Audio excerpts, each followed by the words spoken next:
নায়িকাদের চরিত্র আসলে কেমন হয়, নায়িকারা কেমন হন, ব্যক্তিজীবনে কেমন হন, কর্মজীবনে কেমন হন, এই আগ্রহ ভক্তদের মাঝে থাকেই।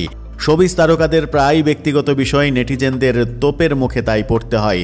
বেশিরভাগ ক্ষেত্রেই তুলোধনা করা হয় নারী শিল্পীদের, নায়িকাদের চরিত্র নিয়ে শুনতে হয় অনেক কটু কথা। বিষয়টি নিয়ে অবশেষে মুখ খুলেছেন এই প্রজন্মের জনপ্রিয় অভিনেত্রী তানজিন তিশা।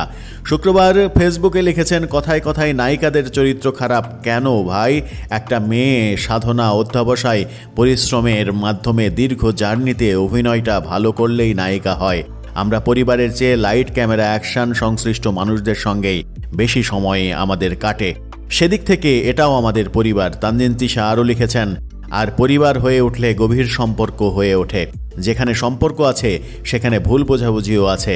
আমার মা বাবা ভাই বোনদের সঙ্গেও ভুল বোঝাবুঝি হয়, কই তারা তো চরিত্র নিয়ে প্রশ্ন তোলে না।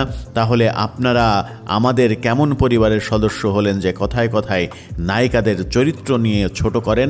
নাকি যুক্তি দিয়ে হেরে যাবেন বলে নারীদের চরিত্রে হাত দিয়ে দাবিয়ে রাখতে চান? তিনি আরও বলেছেন, ভুল বোঝাবুঝি হলে যুক্তি দিয়ে কথা বলেন, তাতে আমাদের সার্বিক সম্মান বজায় থাকবে। আপনার পরিবারের কাউকে ছোট করে কি আপনি বড় হচ্ছেন ভাবছেন? কী প্রসঙ্গে নায়িকা তানজিন তিশা ফেসবুকে এমনটা লিখলেন? কে কার চরিত্র হনন করলো, কে কার চরিত্র নিয়ে ফেসবুকে লিখলো, বিষয়টি ধোঁয়াশার মধ্যে থাকলেও সাম্প্রতিক সময়ে একজন নায়িকার সঙ্গে একজন সাংবাদিকের মনোমালিন্যের বিষয়টি পরোক্ষভাবে তুলে আনলেন কিনা সে প্রশ্নও করছেন অনেকে।